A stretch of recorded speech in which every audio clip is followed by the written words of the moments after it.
Welcome to World Revolution Channel. Today we present a summary analysis of the book, How Adam Smith Can Change Your Life. Have you ever wondered what the good life is? Do money or fame truly bring happiness? Or is it virtue that is the key? The book, How Adam Smith Can Change Your Life by Russ Roberts, takes you on a deep dive into the philosophy of Adam Smith, the father of economics, revealing the secrets of human nature and unexpected paths to happiness, changing your perspective on the world and yourself forever. Let's go. So that is the mission for this deep dive. We're jumping into Russ Roberts' analysis of a book that I think for a lot of people gets totally overshadowed by Smith's more famous work. Oh, completely. We're talking about the Theory of Moral Sentiments, or TMS. It came out way back in 1759. And our goal here is to really get past the economics, that Adam Smith, everyone thinks they know, and pull out his actual roadmap, his guide to happiness, to goodness, and to self-knowledge. Yeah, and it's so important that we reset our whole picture of Adam Smith right from the start.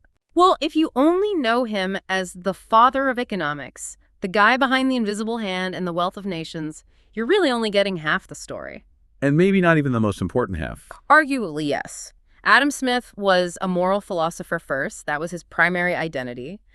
TMS came out almost 2 decades before The Wealth of Nations. So this book was the foundation for everything else he wrote. It was the moral and psychological bedrock. He wasn't just asking how nations get rich. He was asking a much deeper question.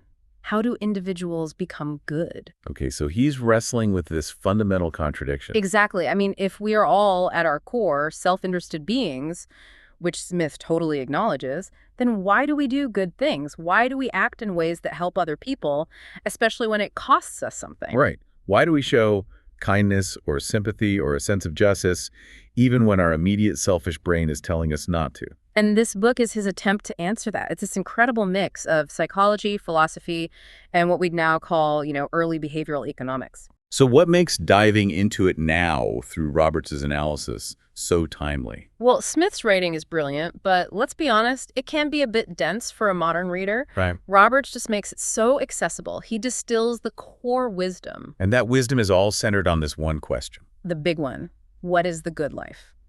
Smith gives this timeless advice on how to handle ambition, fame, money, morality. He's asking, does real happiness come from all that external stuff, the success and the attention? Or does it come from something internal, from genuine virtue and self-respect? And his answer is so clear. It really requires a total shift in how you see the world, and more importantly, how you see yourself. Okay, so let's start where he starts. The first step to a good life has to be knowing yourself. And Smith kicks off the theory of moral sentiments with this sentence that is, it's just famous for being so paradoxical. It really sets the stage for the entire book. He writes, "How selfish soever man may be supposed, there are evidently some principles in his nature which interest him in the fortune of others and render their happiness necessary to him, though he derives nothing from it except the pleasure of seeing it." That sentence is revolutionary. It starts by admitting the hard truth, the thing we all kind of know but don't like to say out loud. Which is that we're fundamentally self-interested. Right. Roberts calls it the iron law of Hume. It's simple. We just care more and we think more about our own stuff, our own pain, our own pleasure, our own problems. Our whole perspective is just naturally bent toward ourselves. But Smith refuses to stop there. He says that self-interest isn't the only thing driving us. Exactly. If that iron law was the only rule, then why do we do things like tip a server in a city we'll never visit again, or donate to a charity anonymously? Actions where there's no clear selfish benefit. And even more, why do we just recoil from acts of pure selfishness, even when we could get away with them? To explore that, Smith uses this thought experiment that is just. It's devastating. It really forces you to confront this tension in yourself. It's brilliant. He asks you to imagine that you hear news that the entire vast empire of China, with its millions and millions of people, has just been swallowed by an earthquake, wiped out in an instant. Okay. Now you, living comfortably in Europe, you'd feel sad. You'd reflect on the fragility of life. You might even worry a bit about how it affects trade or, the price of tea. But that sadness is passive.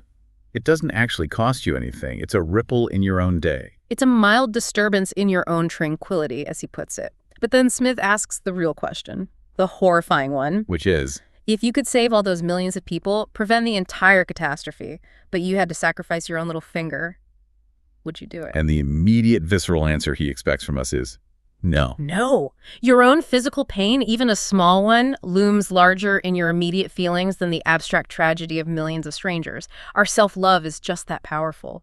But here's the twist. He says, okay, our feelings are selfish, but why are our actions so often generous?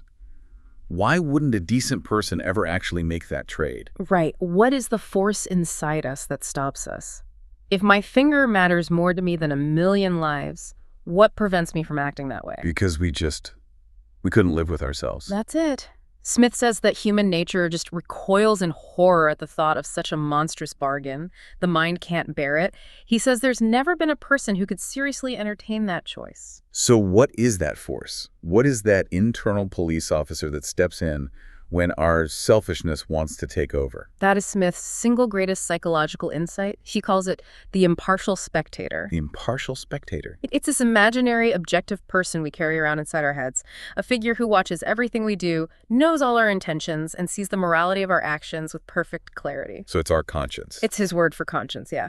But what's so brilliant is how he says it develops. It's not just some voice from God or an abstract principle. It's learned. It's learned from interacting with other people. As we grow up, we see how people react to our behavior. We get praised for being honorable. We get criticized for being selfish. And eventually, we internalize that whole process. We create an inner judge based on our outer experiences. Exactly. And that inner judge, the spectator, is the voice that calls to us that we are but one of the multitude, in no respect better than any other in it. That's the perfect antidote to the iron law of Yume. We feel like the center of the universe, but the spectator forces us to zoom out and see ourselves as just one person among many. And that's why we strive to act honorably, not just when people are watching, but all the time. We're trying to satisfy that inner judge. This explains so many things that standard economics has trouble with. Like you said, tipping in a restaurant you'll never go back to, or donating blood. Modern economics looks at that and says it's irrational. You're incurring a cost with no material benefit. But Smith's model accounts for it perfectly. Because he includes the non-material costs and benefits.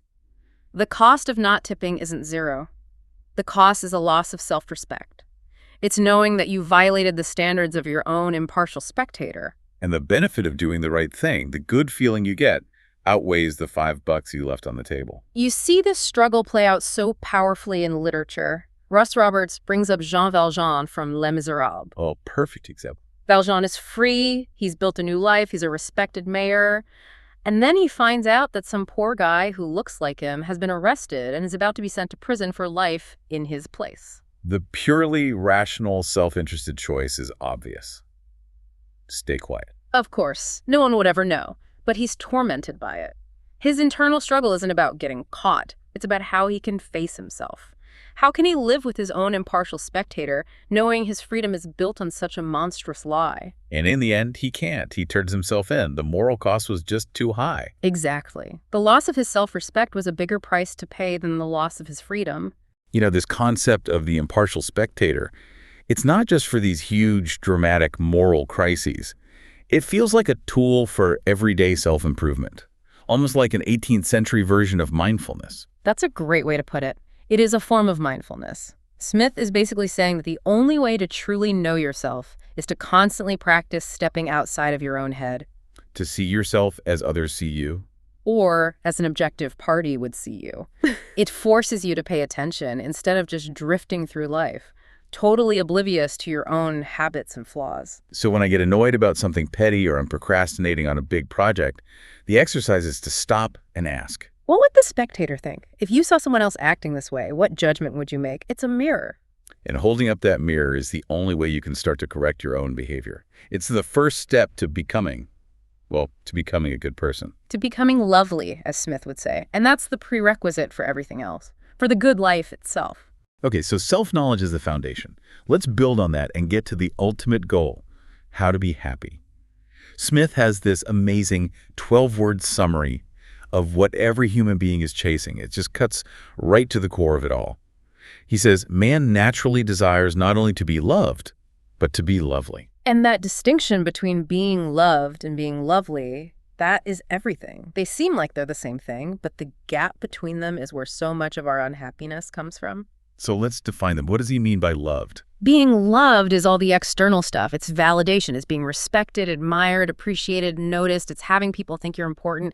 It's social currency. And lovely. Lovely is being worthy of that love. It's internal. It's being honorable, virtuous, respectable, whether anyone is watching or not. It's about your actual character. So true happiness for Smith isn't just getting praise. No. True happiness is the consciousness of being beloved. It's that feeling you get when you know deep down that the respect you're receiving is actually deserved. It's earned. Which means that being lovely is an end in itself. You're not doing it for a reward. You're not. You're honest in your business dealings because it's the right thing to do, not because you think it'll get you a good review. You're a kind partner because that aligns with your inner spectator, not because you're keeping some kind of scorecard. Yeah, the source material points out that keeping score in a good marriage is, the opposite of love. It's a transaction. I did the dishes twice, so you owe me.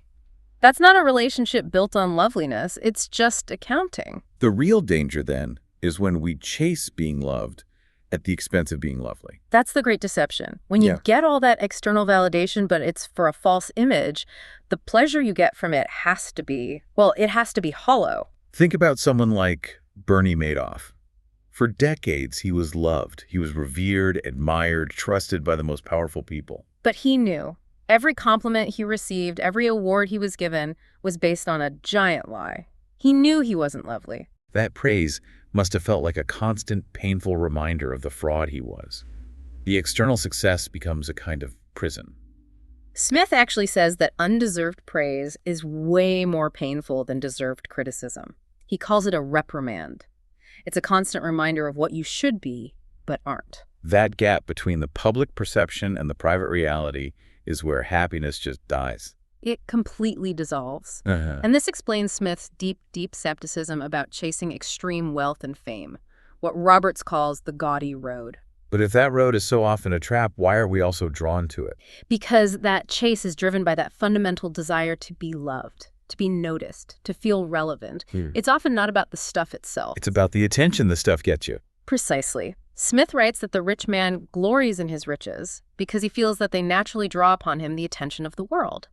His heart swells with pride not because his chair is comfortable, but because he knows everyone is looking at his expensive chair. He feels seen. He feels like he matters. And we all sort of participate in that. We idealize celebrities. We live through their perceived perfect lives. Yeah, and Roberts notes how we mourn their deaths, people like Whitney Houston or Marilyn Monroe.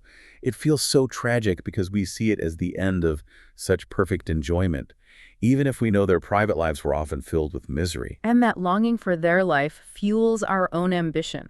We spend our whole lives working and striving for a state of being that we think will finally give us peace and attention.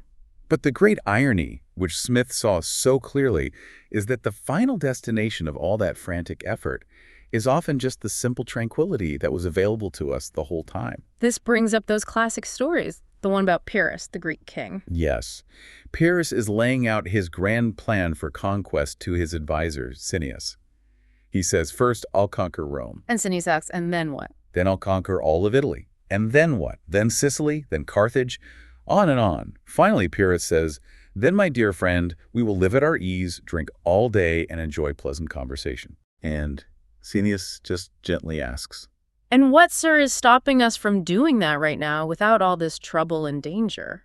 It's a warning that's been around for over 2,000 years, and we still don't listen. And the modern version, the story of the NBA and the Mexican fisherman, makes the exact same point. The NBA sees this fisherman relaxing, playing with his kids, napping with his wife, drinking wine with his friends, and is horrified by his lack of ambition. Right. He lays out this 20-year business plan for the fisherman to build a massive fishing empire so that he can eventually retire a millionaire. And the fisherman asks, and then what? Then, the NBA says, you can move to a small coastal village, sleep late, fish a little, play with your kids, take a siesta with your wife, and drink wine with your friends in the evening. The punchline being, of course, that's the life the fisherman already has. The pursuit was entirely unnecessary, but we still feel that push, that something is telling us we need to get on that gaudy road. Why? If the lesson is so simple. Because of a huge asymmetry. The gaudy road is visible, everyone sees it, it makes you feel loved. The quiet, lovely road, it doesn't have a public relations team. So Smith isn't saying ambition is bad. No, not at all. He's not anti-success. Hmm. But he's fiercely against ambition that's only about getting attention, instead of about being genuinely useful or virtuous. He has that stark warning. He says if you want to be free, fearless, and independent, you must never enter the place from whence so few have been able to return, never come within the circle of ambition. He's saying the safer, better path is the internal one, the pursuit of wisdom and goodness. So that's the choice. The gaudy and glittering road of wealth and fame, which every wandering eye notices. Versus the more correct and more exquisitely beautiful road of wisdom and virtue, which is only noticed by the most studious and careful observer. And that careful observer is, first and foremost, yourself, your own impartial spectator. Exactly. Prioritize the quiet approval of your inner judge over the loud, fleeting applause of the crowd. So we've established the goal is the lovely life, the virtuous life, which is the truly happy life. But now we come to what Smith sees as the single biggest obstacle, the reason we fail. And it's a huge one. It's self-deception. The physicist Richard Feynman had that great quote about Bro, it's perfect. The first principle is that you must not fool yourself, and you are the easiest person to fool. Smith would have completely agreed. Just how big of a deal was this for Smith? It was everything. He called self-deceit the fatal weakness of mankind and the source of half the disorders of human life. Fail. That's a strong word. It's fatal because it makes real self-improvement impossible. It stops the whole process dead in its tracks. Smith believed that if we could actually see ourselves honestly, all our petty motives, our little cruelties, our rationalizations, our reformation would generally be unavoidable. I couldn't stand the sight. We couldn't endure it. The fact that we don't reform, he says, is all the proof you need that we are constantly fooling ourselves. We just can't handle the gap between who we are and who we want to believe we are. So our desire to feel lovely becomes this engine for creating false narratives about ourselves. We become our own personal spin doctors. We're masters at transforming our selfish actions into virtuous ones. Give me an example. Okay, say a father is too busy writing a book to spend time with his son. He tells himself and his son that he's doing it for him. This book will pay for your college tuition. So he transforms neglect into a noble sacrifice. He transforms his own ambition into an act of parental love. We do this all the time. The person who is stingy frames it as being financially prudent. The person who loves to gossip frames it as just being honest or speaking truth to power. We're always trying to fool the man within. And if we can convince our own spectator, then we can keep feeling lovely, even when our actions are anything but. It's how people who do terrible things can still sleep at night. Roberts even speculates that maybe someone like Madoff, on some level, convinced himself he was going to make it all right in the end, a kind of temporary evil for a greater good. It's a perverse rationalization, but it preserves that feeling of being a good person. And this fatal weakness, it's not just about our personal lives. It's at the heart of our ideological and political divides today. It's basically confirmation bias. 100%. The world is just a sea of disconnected data points, right? A million little dots. And if you're clever, you can connect those dots to draw any picture you want. And we only choose the dots that support the picture we've already decided is true. We do. Think about any big, contentious policy debate, let's say a huge government stimulus package. Okay. An economist on one side will build a very sophisticated model showing the stimulus created millions of jobs and saved the economy. An economist on the other side will build an equally sophisticated model showing it did almost nothing and just racked up debt. And both of them are completely sincere. They are.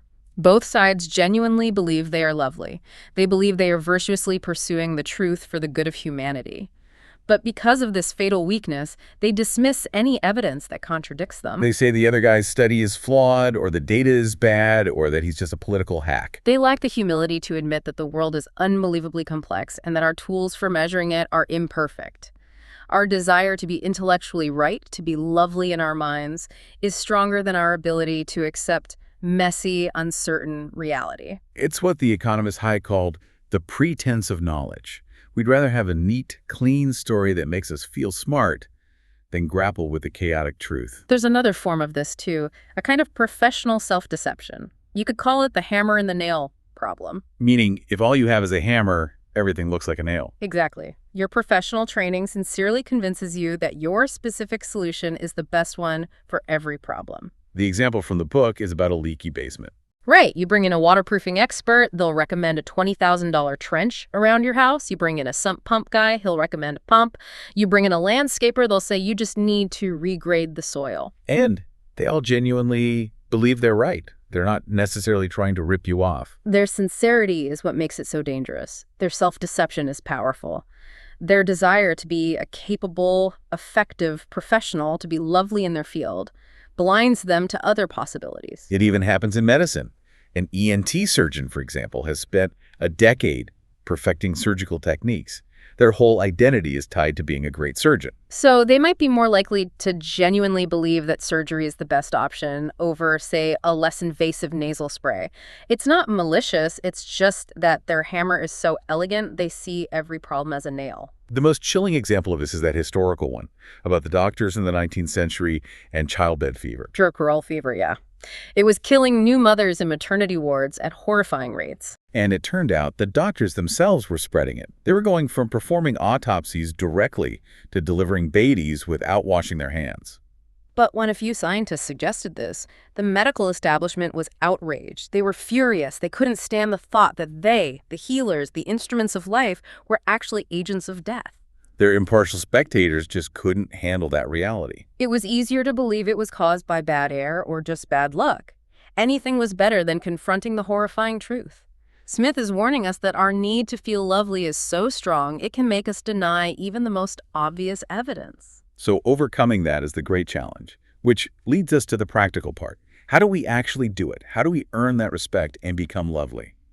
Right, so if the goal is to beat self-deception and actually earn the respect we all crave to become lovely, where does a person even start?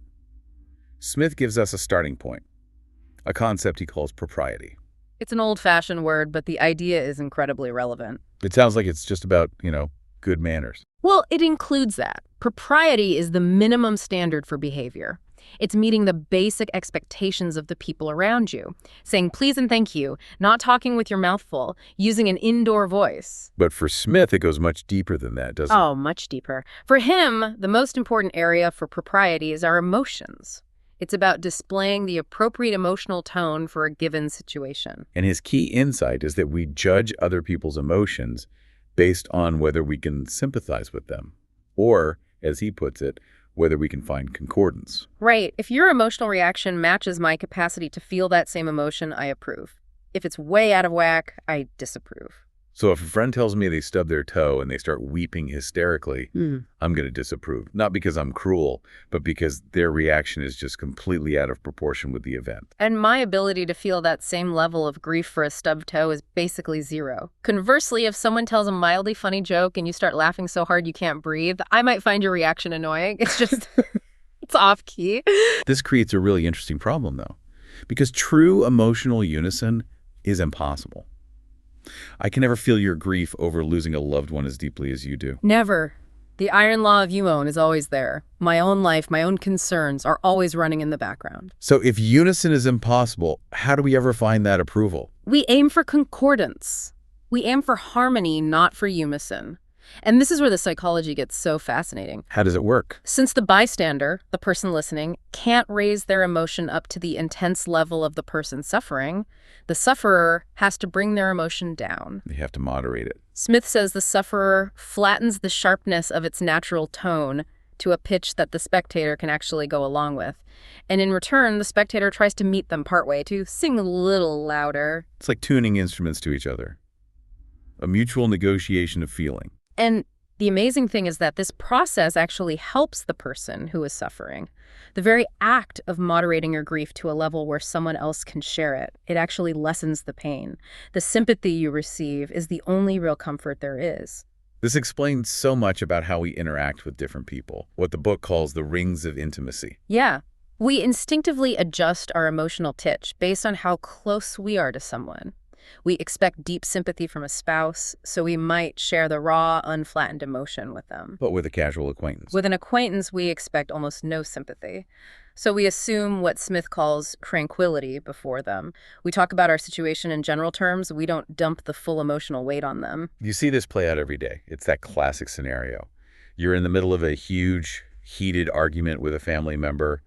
Your voice is raised, you're angry, you're emotional. Your emotional pitch is at its absolute peak. And then the phone rings, and you see it's a coworker. The second you answer, what happens? Everything changes instantly. Your voice becomes calm, professional, totally normal. The anger just vanishes. That's the impartial spectator at work, right?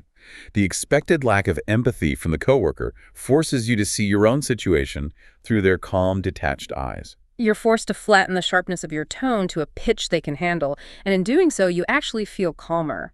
The modulation itself is therapeutic. And it works the same way with joy. We might tell a neighbor we got a promotion, but we save the wild celebration for our best friend or our partner. We share our biggest emotions only with the people who can achieve concordance with us. This leads to Smith's final and maybe his most pessimistic insight about our social emotions, what he calls the asymmetry of joy and sorrow. What's the asymmetry? He says that, as a species, we sympathize much more easily and completely with joy than we do with sorrow. We love a good success story. We love it. We love to read about the triumphs of the rich and famous. We live vicariously through them. It's easy and it feels good. But deep, prolonged sorrow, that's harder. It's taxing. It makes us uncomfortable. We struggle to sympathize deeply with the poor, the distressed, the forgotten. It's just hard for a bystander to sing that sad song for very long. And that asymmetry, he argues, is a huge driver of human ambition. It's why, as he says, we make parade of our riches and conceal our poverty. We show off our successes because we know people will join in our joy. And we hide our failures and our pain. Because the most mortifying feeling in the world is to expose your distress and realize that no one around you can even conceive of the half of what we suffer. That fear of being emotionally alone, of having your pain met with disapproval or indifference, is what pushes us to chase wealth and status. It's a defense mechanism. It is. So by learning propriety, by seeking concordance, by understanding these emotional dynamics, we're not just being polite. We're actively practicing the art of being lovely. We're building the foundation for real, earned respect and genuine contentment. So we've come on this incredible journey through Adam Smith's other, maybe more important, masterpiece, a deep dive into his roadmap for a good life. And I think the big takeaway is just how much we've gotten it backwards. The good life isn't about the stuff you get on the gaudy road. It's not about fame or external validation. It's about being lovely. It's about earning honest respect by building a solid, trustworthy character. And that entire process starts with profound self-knowledge. You have to constantly use that tool of the impartial spectator, stepping outside yourself, seeing your actions objectively. And using that perspective to fight what he called the fatal wentness, that constant temptation of self-deception, of rationalizing our flaws away. Right. It all comes down to a few core virtues. Prudence, which is taking care of your own life. Justice, not harming others. And beneficence, which is being actively kind and good to people.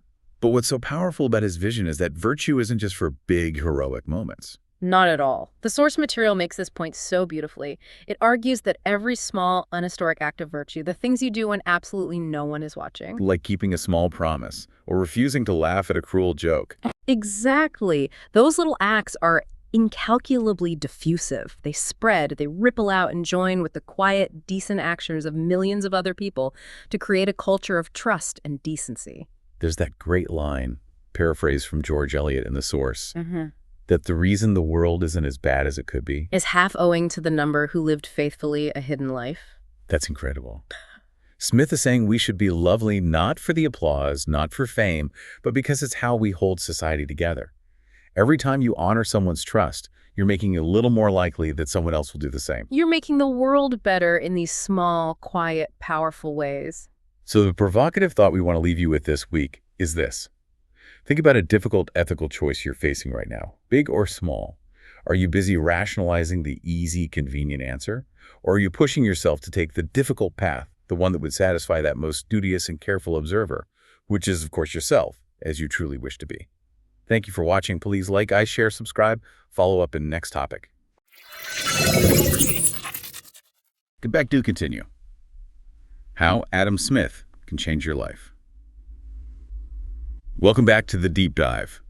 Today we are follow up on a ton of requests to take a really hard look at the sources you sent us, all exploring the, I guess, life-changing wisdom of Adam Smith. And when most people hear that name, their mind just jumps straight to one thing. The invisible hand. The invisible hand, free market, supply and demand. They think of the wealth of nations. Exactly. And that's the big misconception we really want to dig into today, isn't it? It is, because the wealth of nations is, in a way, only half the story. It's one part of his much bigger, much more complete moral and philosophical project. So today we're diving deep into his earlier book, which is arguably even more foundational. It's called The Theory of Moral Sentiments, or TMS for short.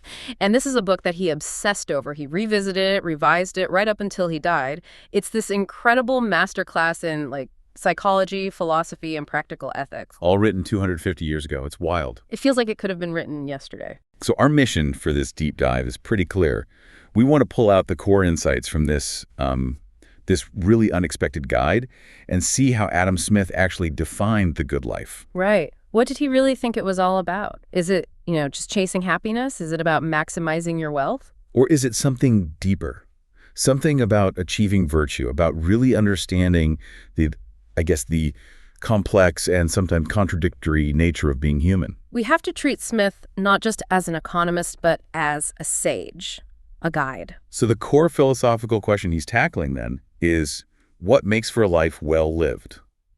And he doesn't ease you into it. He dives straight into the conflict at the heart of our moral lives. That tension, you mean, between our immense self-focus and our ability to actually feel for other people, empathy. When he sets the stage immediately with that incredibly dense opening sentence. Oh, that sentence is a beast. It's a journey just to get through it. It is. It's a philosophical marathon, 42 words long, but it's so important, he writes.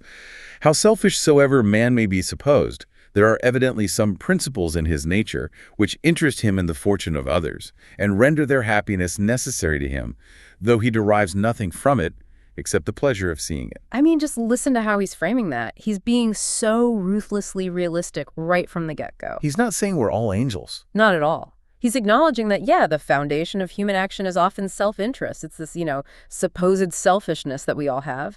But then in the very same breath, he counterbalances it. With our innate capacity for sympathy, for what he calls fellow feeling. Exactly. We get pleasure just from seeing other people happy, even when their happiness gives us absolutely nothing tangible, no material benefit at all. And the entire book is really just an exploration of how that tension, selfishness versus empathy, resolves itself into a moral, stable society. Okay, so let's unpack that conflict, maybe starting with the selfish part. Yeah. Smith is so aware of what we can call, I think, the iron law of you. The iron law of me, for me. Right. The listener, you inherently think about your own life, your own problems, your own well-being, just vastly more than you think about mine or anyone else's. And that's not, a moral failing. It's just the brutal, necessary truth of how we're wired. It explains so much about our daily frustrations. The email analogy in the sources really hits home here. It's perfect. So, you send an email, you need a big favor from someone. For you, that request is huge. It's consuming your mental space, you're focused on the outcome, you're checking for a reply. To you, it's a 7 out of 10 on the important scale for your day. At least.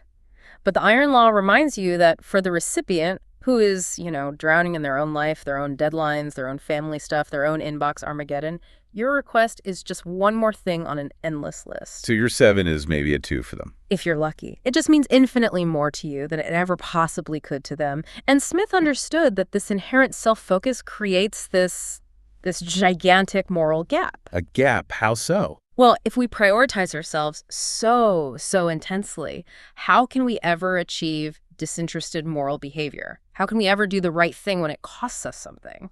And to illustrate that, he comes up with one of the most provocative thought experiments in all of philosophy. The China scenario, it's jarring. It really is. Walk us through it. Okay, so Smith asks us to imagine a man of humanity in Europe, a decent guy, and he gets news that there's been a massive sudden catastrophe. An earthquake has swallowed up the entire empire of China, killing all of its myriad inhabitants. We're talking millions upon millions of lives gone. Just like that. A tragedy on an unimaginable scale. Unimaginable is the key word. So Smith asks, what would the initial gut reaction of this European man be? He'd be sad, I assume. He says the man would express great sorrow. Sure, he might have some, melancholy reflections on how fragile life is. And if you were a man of business, a speculator. He'd start thinking about the economic fallout. Exactly. He'd spend a lot of time analyzing the negative effects on European commerce, on the import-export business, on the global markets. Okay, that feels pretty realistic, sadly. But then comes the punchline, the acid test. Smith asks, what if that man knew he could prevent the destruction of all of China just by sacrificing his little finger? Just a little finger. A painful loss, for sure, but, I mean, compared to 100 million lives. Right. But Smith asks, based purely on his passive feeling, his gut, his unthinking emotional response, would he make that trade? And Smith's answer is? No. Based purely on that visceral, immediate feeling, Smith suggests the answer is no. The localized, agonizing pain of losing a finger would just completely dominate his emotional response to a tragedy that's happening thousands of miles away to people he's never met. Our passive, unedited feelings, he says, are almost always so sordid and so selfish. It's an incredibly uncomfortable thing to read, isn't it? It forces you to confront that, despite all the news we consume and all our talk about global concern, our emotional calculus is often intensely personal and self-preserving. You see a news story about a famine halfway across the world, and you feel a pang of sadness.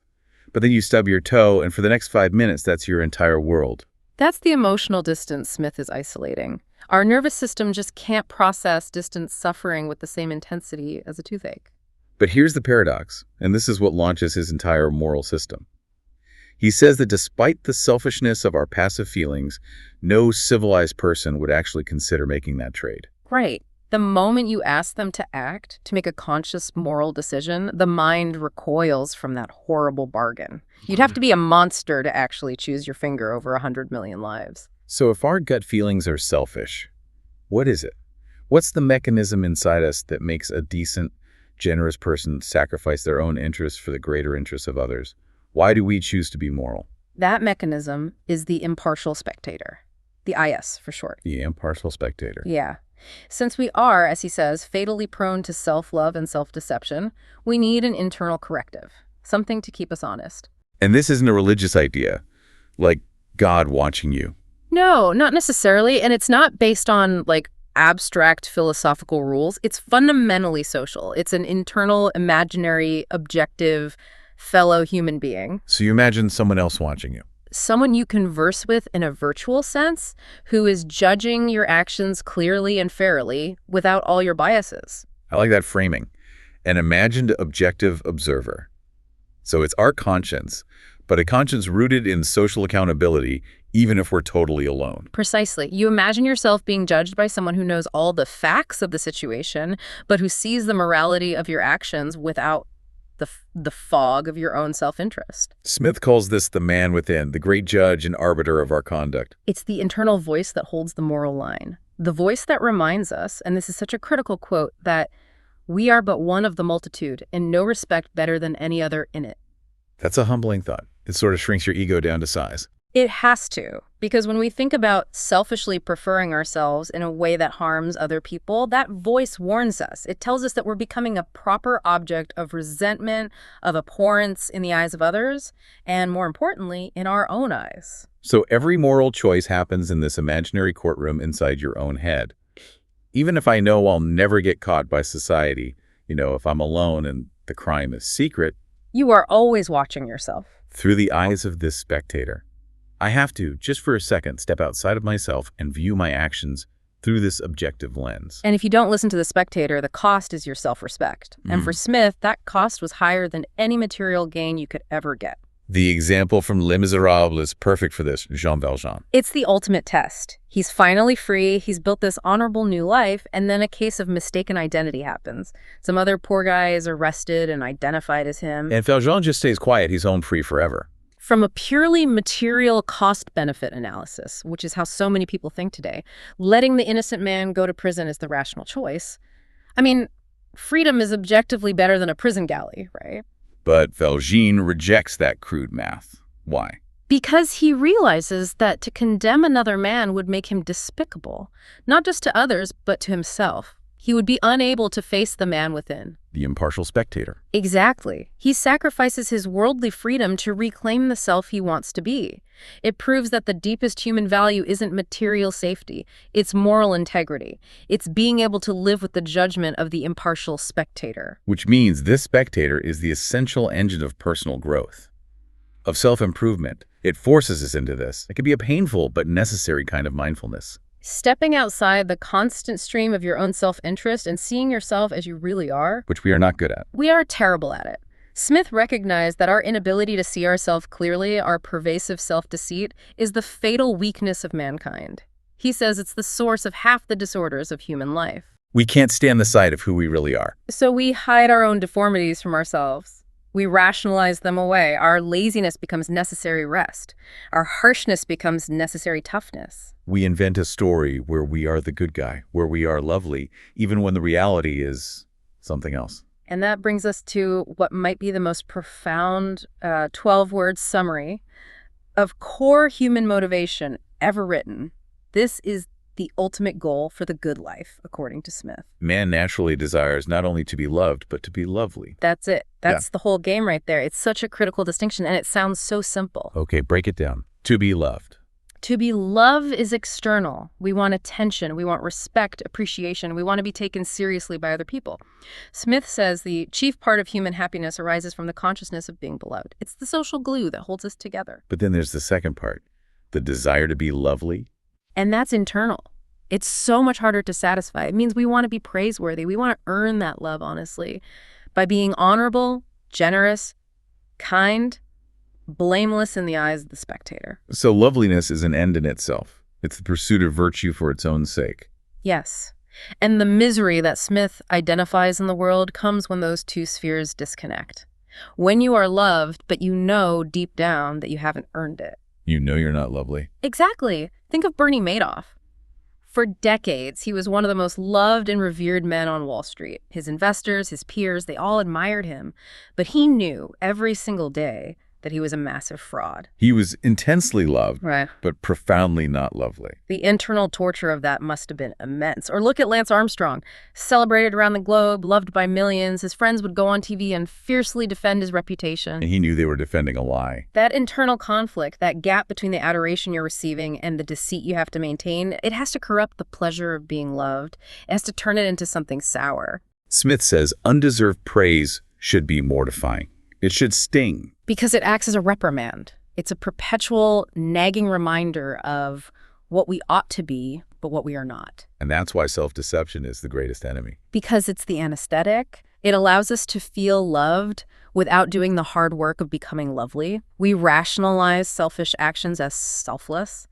We tell ourselves we're just being efficient or strategic when really we're just indulging ourselves. It's a constant struggle against fooling the impartial spectator with a convenient, self-serving story. It is the difference between doing what feels good in the moment and doing what is good under the objective gaze of that spectator. So, if the goal is to be lovely, to be worthy of that respect, Smith gives us a clear framework, a path forward built on 3 specific virtues. Yes, his big 3, prudence, justice, and beneficence. A complete guide.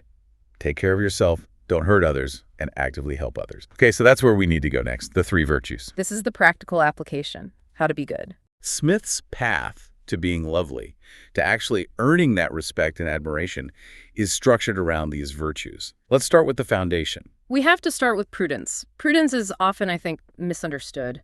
People think it just means being overly cautious or boring. But Smith defines it more robustly as taking wise and judicious care of your health, your money, and your reputation. It's the virtue that is most useful to the individual, but he notes that it only gets a certain cold esteem. What does that mean? It means it's essential, but it's not flashy. It doesn't attract massive fame or admiration. No one throws a parade for the guy who pays his credit card bill on time every month. But the reason it's so necessary is profound.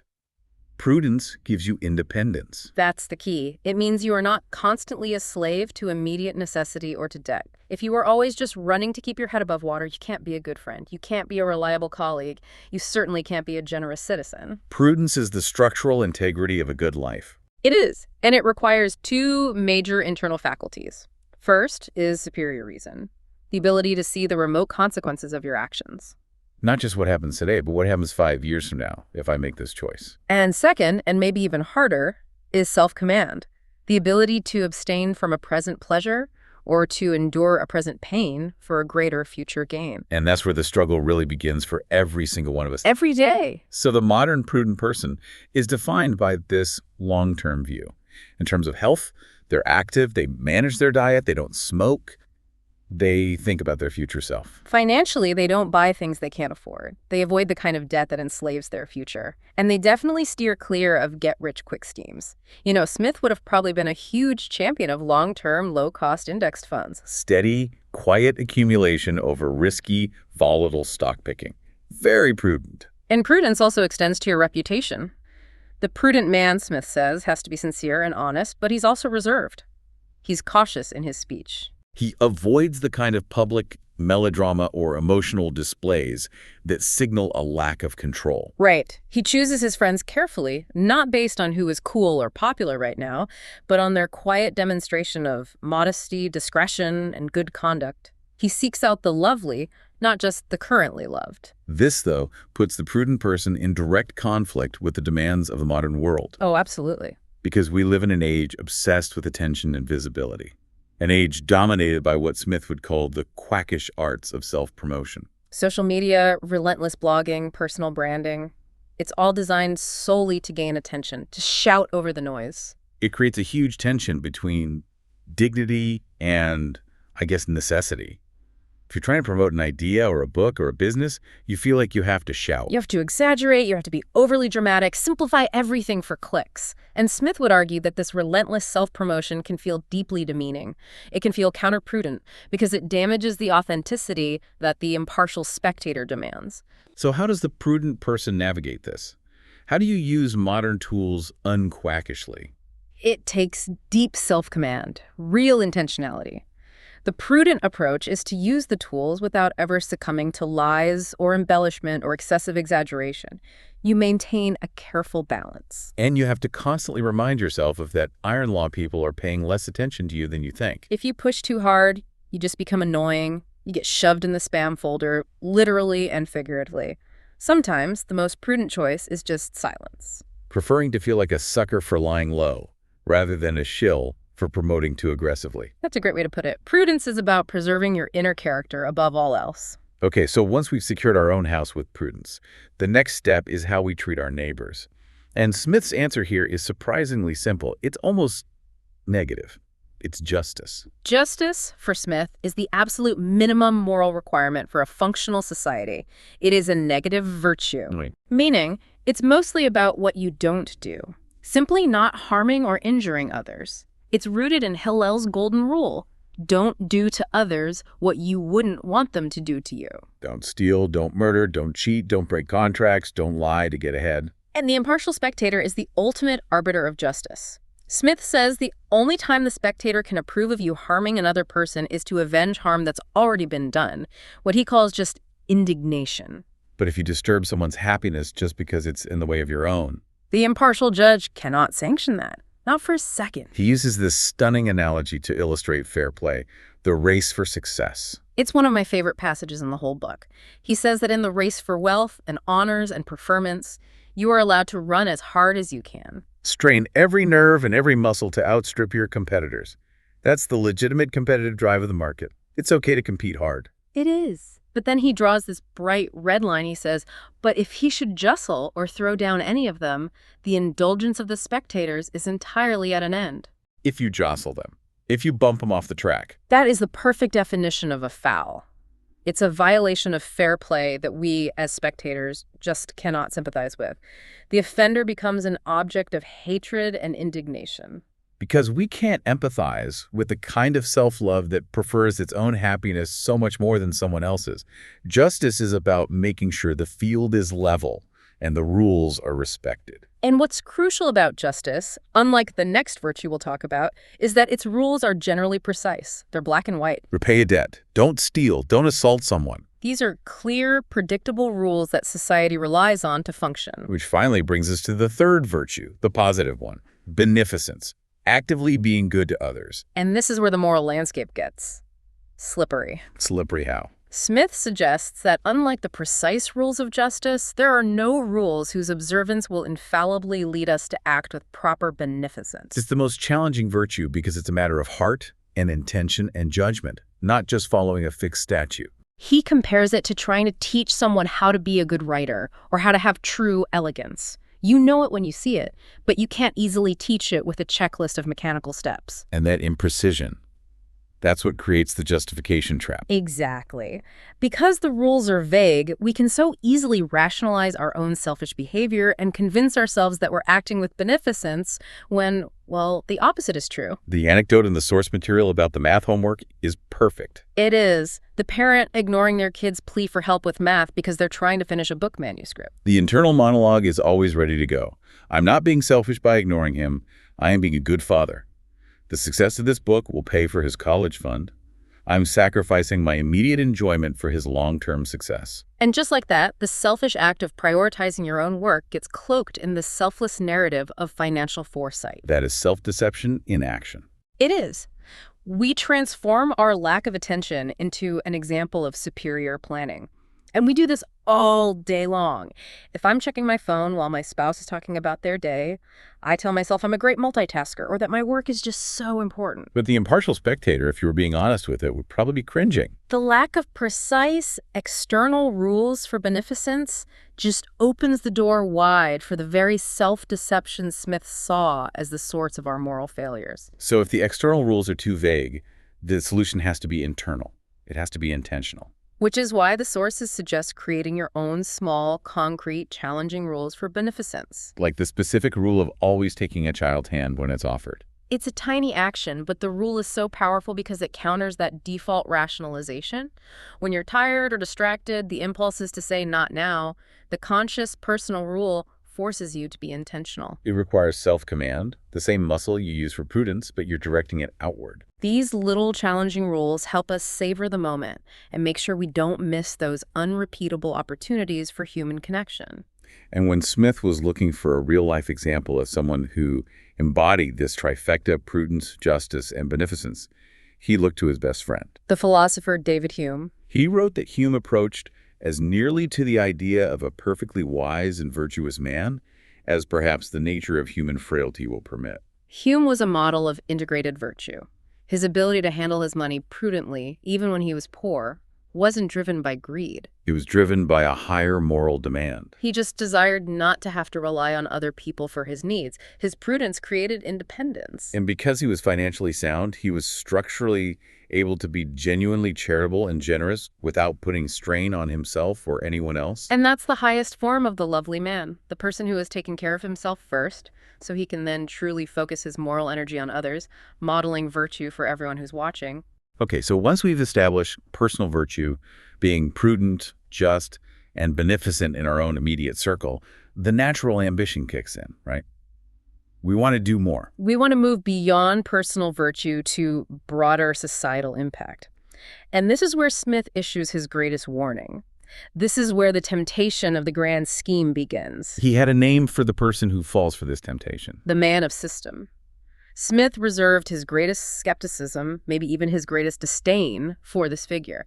This is the leader, the intellectual, who has a scheme to remake all of society according to some master plan, some perfect theoretical vision. And the danger isn't that they're evil, necessarily. No, the danger is hubris.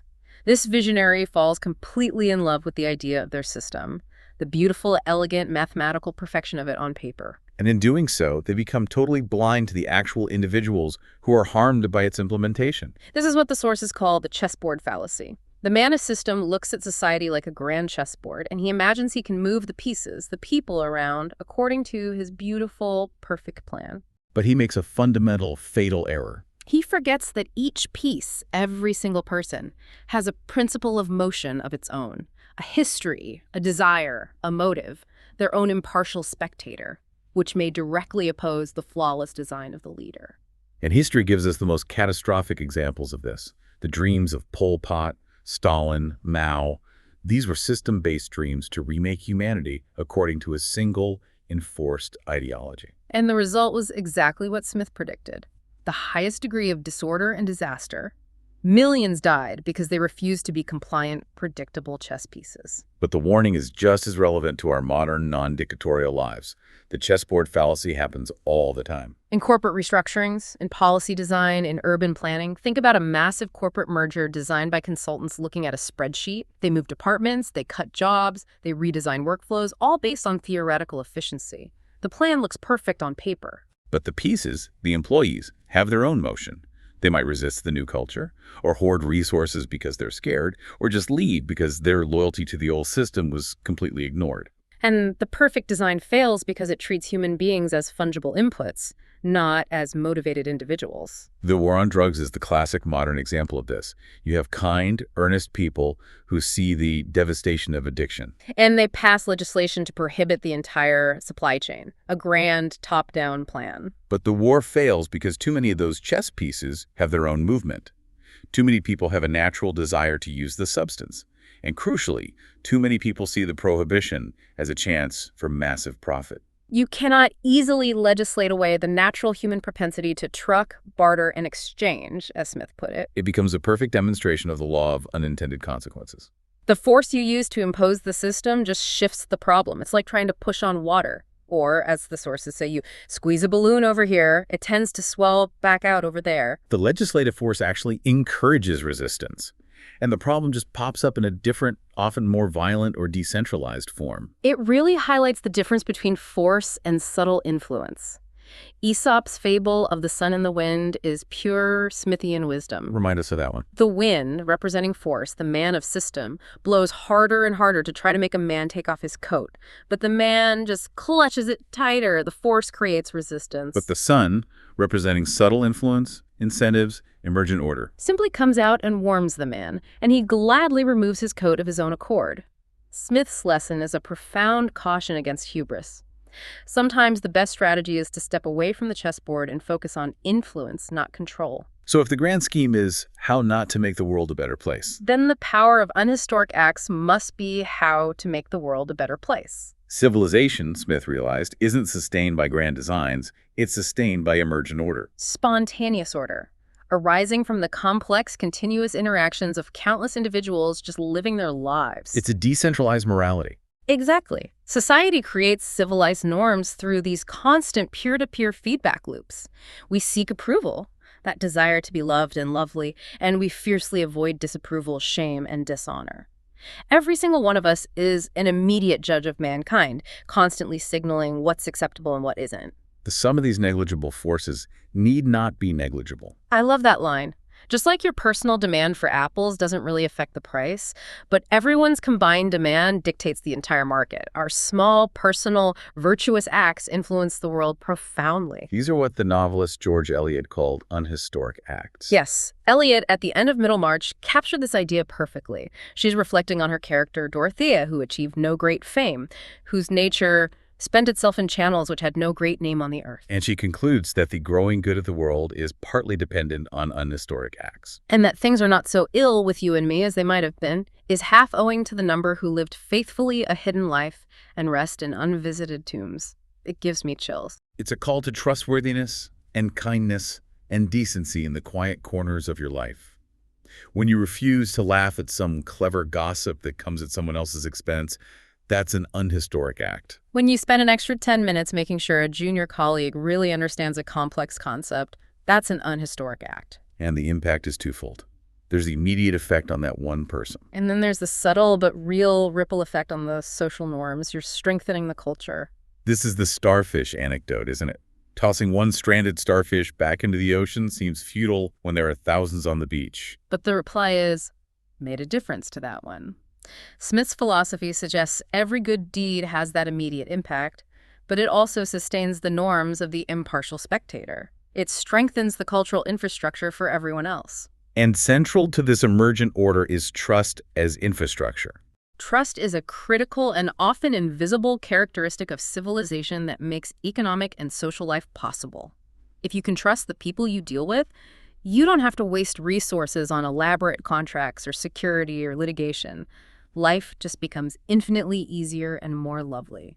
The sources contrast a cabin rental in a remote area where the owner just relies on your promise to pay. With a scenario in a high distrust environment where someone reneges on a contract and their response to being challenged is the ultimate breakdown of trust. Sue me. They know that legal recourse is difficult, expensive, and probably not worth it. The more we can rely on trust, and the less we have to depend on the legal system to enforce every tiny interaction, the better the whole system works. But Smith warns us that this culture of prudence and trust is incredibly precious and fragile. And it's maintained by those unhistoric acts. We saw how quickly that fragility was exposed during the 2008 financial crisis. The perception that large institutions were too big to fail, that they would be bailed out no matter what. It encouraged imprudence. Of course it did. If the consequences of bad decisions are socialized when things go poorly, but the profits are privatized when they go well, the whole incentive structure collapses. The cost of being imprudent becomes much lower. And the culture of trust in the financial system was severely damaged. And rebuilding that culture is infinitely harder than maintaining it day by day. So every time you honor someone's trust, every time you act with integrity when no one is looking, you are actively encouraging the norms of loveliness that sustain civilization's infrastructure.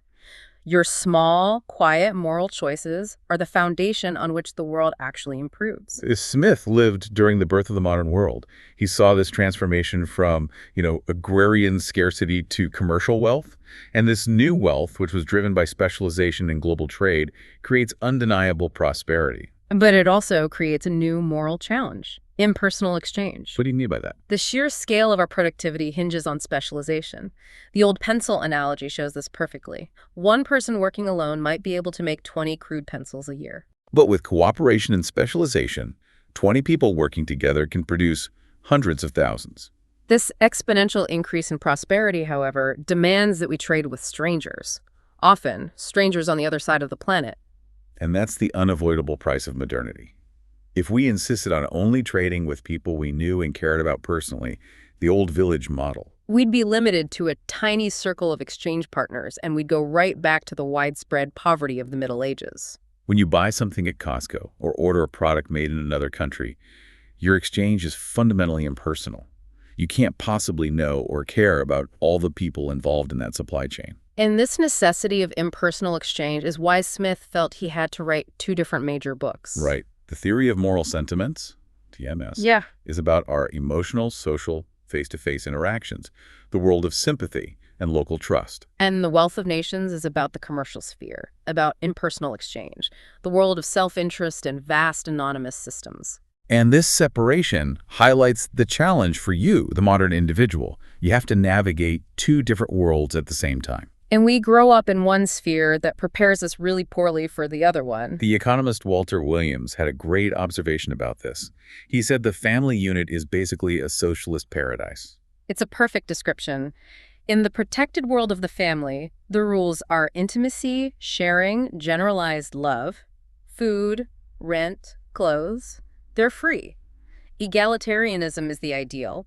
Good parents act as loving guardians, insulating their kids from risk, ensuring roughly equal outcomes. Competition is generally restrained. You don't make your kids compete for dinner. Hopefully not. But as children grow up, they are gradually weaned from this dependence and forced to stand on their own 2 feet in a world that operates on a completely different moral and economic logic. It's a strange, unfamiliar, competitive world. Risk is everywhere, and unequal outcomes are not a bug, they're the norm. This is the logic of the market. It's the opposite of the family's socialist ideal. And the difficulty is that our brains are, wired by deep evolutionary history for the small clan. For the TMS world, we're predisposed to be suspicious of strangers and hostile to the uncoordinated, impersonal processes of the market. We naturally want to take the beautiful, caring rules of the family paradise egalitarianism, personalized care, and apply them to the whole market. Where they just fail. And that failure of application leads right back to the man-of-system mentality, doesn't it? The desire to regulate the market based on the emotional rules of the family. So what's the solution? To live successfully in the modern world requires a mature recognition that these two spheres exist and that they require two different moral toolkits. You have to use the logic of intimacy and sharing and deep beneficence when you're dealing with your spouse, your kids, your closest friends. But you have to pivot to the logic of competition, self-interest, and precise justice when you're operating in the market. The crucial balance is pursuing your self-interest in the market, trading, bartering, seeking profit, but without ever jostling or throwing down your competitors. Yeah. Without fraud. That's justice. And you must reserve your most complex, emotionally demanding moral efforts, beneficence, for your inner circle. That sustains the trust that allows both worlds to function. Smith teaches us we can be a kind, generous father in the TMS world and a tough, self-interested negotiator in the wealth of nations world at the same time. As long as you maintain that inner integrity defined by the impartial spectator, the truly good life is recognizing which sphere you're operating in and applying the appropriate but still virtuous set of rules. So what Smith ultimately offers you is, it's a timeless, practical path to the good life. And it's defined by an internal goal being lovely, not by external accumulation. The whole struggle of life, according to Smith, is this continuous internal fight against self-deception and the temptation of hubris. The idea that we can be the judge and arbiter of everyone else's world. He lays out the path to contentment by contrasting two different models of life that are held out to us. One, he says, is more gaudy and glittering in its coloring. It draws the notice of every wandering eye.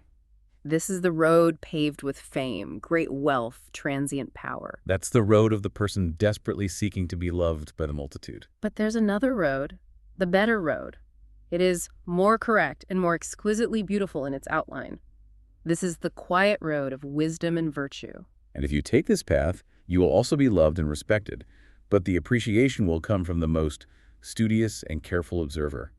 The cheering will be much quieter. The crowd will be much smaller. The goal isn't fleeting adulation, which always comes with anxiety and the constant need to maintain an illusion. The goal is earning the quiet, earned respect of those few people who genuinely study and care about character. You seek to be lovely or praiseworthy, which brings with it a tranquil, reliable happiness, not the toil and terror that accompany the relentless pursuit of fame. And Adam Smith himself, despite writing two of the most famous books in history, he took that quiet road. He was a professor, a lecturer, a commissioner of customs. The historian Joseph Schumpeter noted that, other than his mother, no woman ever played a role in his existence. He led a largely unexciting, orderly life. He was the definition of the prudent, lovely man. And in taking that quiet road, focusing on being a good friend, a dedicated son, an honest public servant, he achieved something far more precious than perpetual fame or glittering wealth. He achieved a good life, a life sustained by internal integrity. And his choice emphasizes a powerful final thought for you to carry forward. Smith argues that focusing on improving your personal character, on behaving honorably, these small, unhistoric acts, is the most reliable and maybe the only truly effective way to influence the world for the better. We are all immediate judges of mankind. And the greatest impact you can have is on the silent standard of loveliness you set for yourself and for the people in your immediate circle. You are the architect of the social infrastructure, and you build it one lovely act at a time. Thank you for watching. Please like, share, subscribe, follow up in next video.